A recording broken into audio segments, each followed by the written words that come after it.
सुप्रभात बच्चों, 7वीं कक्षा में एक बार फिर आपका स्वागत है। आज हम सीखने वाले हैं हमारा तीसरा गद्य जिसका नाम है कुत्ते की वफादारी।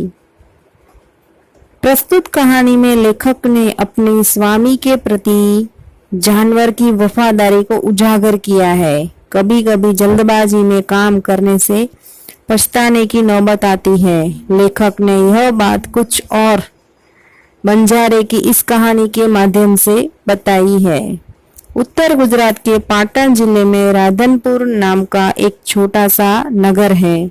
वहाँ एक तालाब है जिसके तट पर एक कुत्ते की समाधि है। समाधि और वह भी कुत्ते की, यह जानकर आश्चर्य होगा ही। उसके पीछे एक सुंदर और हृदय हिला देने वाली कथा है। चलिए तो इस कहानी को समझते हैं। पुराने जमाने में व्यापार का सामान ले जाने और ले आने के लिए एक जो काम करते थे उन्हें बंजारे कहते थे। एक बंजारा था। वह अपने ऊँटों पर गांव का माल सामान लाद कर शहरों में ले जाता और वहां से मिश्री, गुड़, मसाले आदि भरकर गांव तक ले आता था। लाखों का व्यापार था उसका, इसीलिए लोग उसे लाखा बंजारा कहते थे।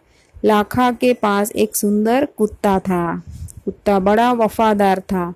रात को वह बंजारे के पड़ाव की रखवाली करता था।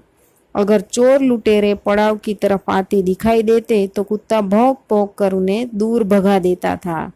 बंजारा अपने कुत्ते की वफादारी से बहुत ही खुश था। एक बार बंजारा व्यापार में मार खा गया और रुपयों की जरूरत आ पड़ी।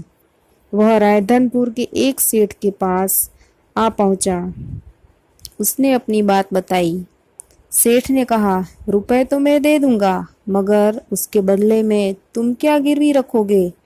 लाखा बोला, सेठ मेरे पास फूटी कौड़ी नहीं है। मैंने व्यापार में सब कुछ खो दिया है।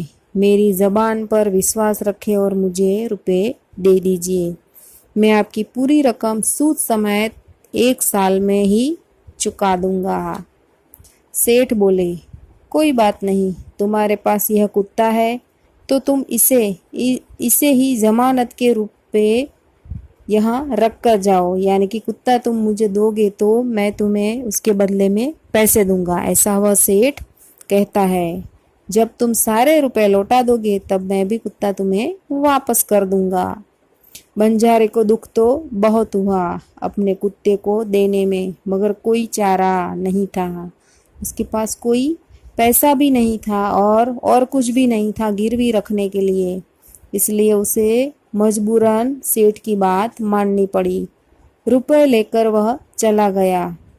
कुछ दिन बीते। एक बार सेठ के यहाँ चोरी हुई। कुत्ते ने चोरों को देखा। उसने चोरों का पीछा किया। दूर जंगल में जाकर चोरों ने सारा माल सामान जमीन में गाड़ दिया और वहां से 9-2-11 हो गए। कुत्ता वहां भौंक भौंक कर सेठ को बताने लगा। उसके बाद आगे कहानी में क्या हुआ ये हम अगले वीडियो में देखेंगे। आज के लिए इतना ही सीखेंगे। आशा करती हूँ आपको इतना समझ में आ गया होगा।